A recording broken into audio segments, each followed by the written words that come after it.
Assalamualaikum warahmatullahi wabarakatuh. Perkenalkan, nama saya Berlin Putri Amanda dengan NPM G1F 01904. Di sini saya akan membuatkan tugas video saya pada mata kuliah Maturity Enterprise yang mana diampu oleh dosen Bapak Aan Erlansari STMN dengan judul tugas saya yaitu penerapan framework COVID 2019 pada audit teknologi informasi di Politeknik Sambas. Adapun latar belakang, Sambas Poltesa merupakan salah satu politeknik di Kalimantan Barat yang telah menerapkan teknologi dalam proses administrasi maupun akademik sebagai penunjang kegiatannya. Penggunaan teknologi informasi sangat membantu dalam kegiatan yang menunjang proses administrasi dan akademik bagi semua stakeholder di lingkungan institusi perguruan tinggi. Diharapkan semua pengguna teknologi ini terlibat untuk memudahkan proses mendapatkan informasi.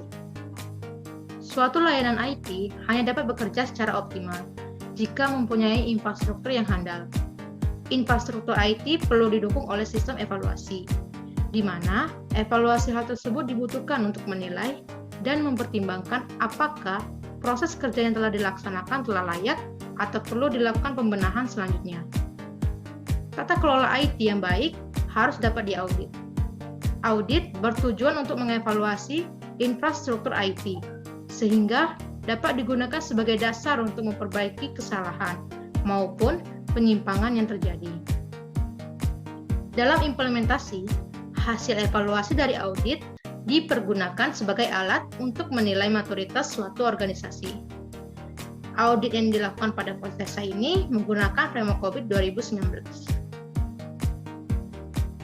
Tujuan dari penelitian ini adalah untuk memperoleh hasil analis dengan menggunakan framework COVID 2019, yang mana menggunakan pendekatan deskriptif kualitatif untuk memperoleh analisis maturity level berdasarkan hasil wawancara atau survei, melakukan analisis kesenjangan atau gap, dan menyusun rekomendasi yang mengacu pada proses assessment model atau PAM. COVID sendiri adalah framework untuk tata kelola dan pengelolaan informasi dan teknologi. COVID 2019 merupakan framework terbaru dari IKASA yang diterbitkan untuk memperbarui COVID-5. Pada framework COVID 2019 terdiri dari 5 domain, yang mana setiap domain itu memiliki peran masing-masing dan fungsi masing-masing. Adapun domain pertama yaitu IDM, yang mana pada domain IDM ini adalah area yang mengevaluasi pilihan strategis, yang mana memberikan arahan kepada senior manajemen pada pilihan strategis yang dipilih dan memantau pencapaian strategis yang dipilih. Kemudian ada domain APO yang membahas keseluruhan organisasi, strategi, dan aktivitas pendukung untuk IT. Kemudian yang ketiga ada BAI, membahas tentang cara mendefinisikan, mengakuisisi, dan mengimplementasikan solusi IT dan integrasi mereka. Yang keempat ada domain DSS yang memiliki 6 proses pengiriman operasional dan dukungan layanan IT. Dan domain yang terakhir yaitu MEA yang memiliki 4 proses. Yang mana 4 proses ini digunakan untuk pemantauan kinerja dan kesesuaian IT dengan internal target kinerja. Adapun tujuan dari domain kelima ini yaitu untuk pengendalian internal dan persyaratan eksternal. Kita langsung masuk ke dalam pembahasan, yaitu menghitung tingkat maturity metode capability, maturity model, integration, atau disingkat menjadi CMMI. Dalam COVID 2019, konsep pengukuran implementasi tata kelola dan manajemen IT yang digunakan adalah manajemen kinerja COVID, yang selaras dengan CMMI versi 2. Capability level berlaku untuk pencapaian kinerja IT pada institusi dan peningkatan proses pada area praktik individual. Seperti yang terlihat pada tabel 1 ini merupakan tingkatan dari capability yang dimulai dari 0 dan yang paling akhir yaitu 5 atau memiliki nilai yang paling sempurna. Kerangka kerja Capability Maturity Model Integration atau CMMI digunakan untuk mengukur maturity level. Seperti yang terlihat pada tabel 2 menunjukkan tingkat maturity level. Maturity model terdiri dari beberapa urutan tingkat kematangan yang menggambarkan kondisi dari suatu organisasi atau bisa juga sebuah proses.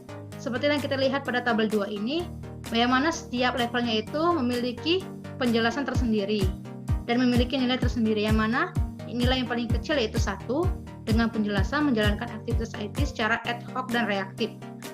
Sedangkan yang paling tinggi yaitu 5, optimizing, yang mana penjelasannya itu menjalankan aktivitas IT menggunakan dukungan teknologi dengan peningkatan IT yang berkelanjutan. Analisis maturity level.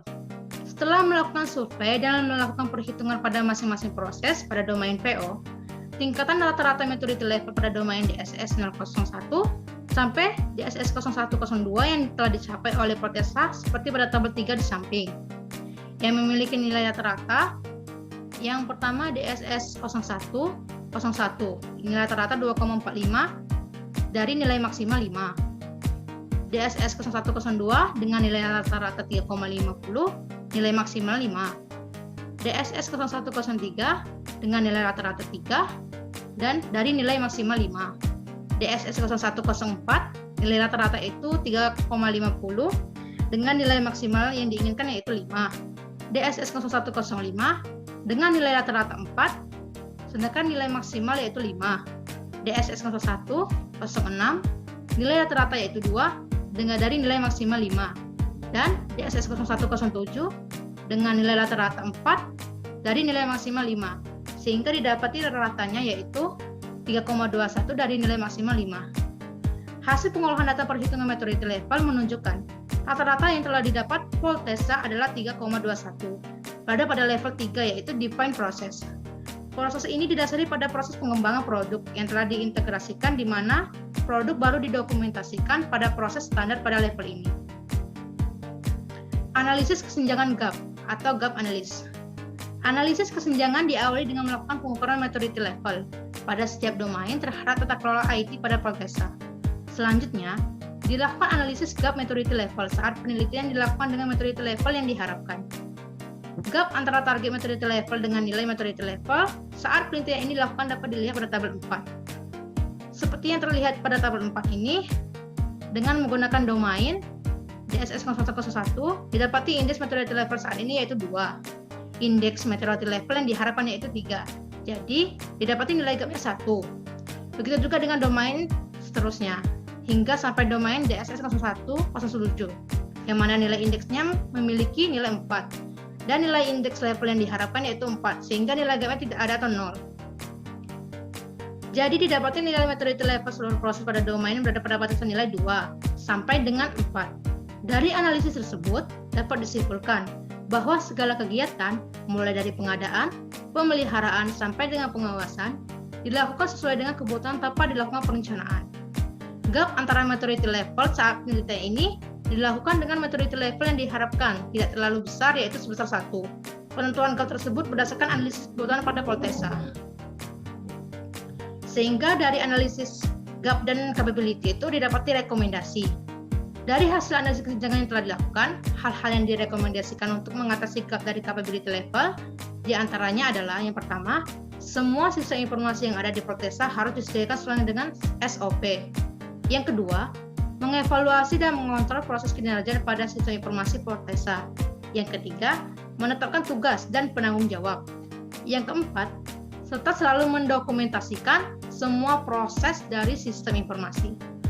Proses perbaikan dan penyempurnaan IT di Protesa harus diupayakan secara berkesinambungan. Hal ini merupakan proses pembelajaran yang mana tiap tingkatan pengembangan harus dilalui. Dalam penelitian ini didapatkan beberapa temuan yang berhubungan dengan penerapan kontrol yang terlalu lemah. Baiklah, itulah dari tugas saya yang mana memiliki kesimpulan. Pertama, nilai rata maturity level adalah 3,21 pada domain antara nilai 2 sampai dengan 4. Hasil nilai ini menunjukkan bahwa sistem IT di Protesa belum secara maksimal dalam pengoperasiannya. Yang kedua, gap yang ada antara rekomendasi level dengan rata-rata level saat penelitian ini dilakukan penunjukan gap yang tidak terlalu besar, sehingga apa yang diharapkan dapat dipenuhi dan dijalankan dengan baik oleh Protesa. Yang ketiga, Protesa dapat melakukan peningkatan maturity level agar sesuai dengan target yang dicapai, dengan memperhatikan rekomendasi-rekomendasi yang telah diberikan. Baiklah, itulah hasil dari tugas saya. Apabila ada salah kata-kata saya mohon maaf. Assalamualaikum warahmatullahi wabarakatuh.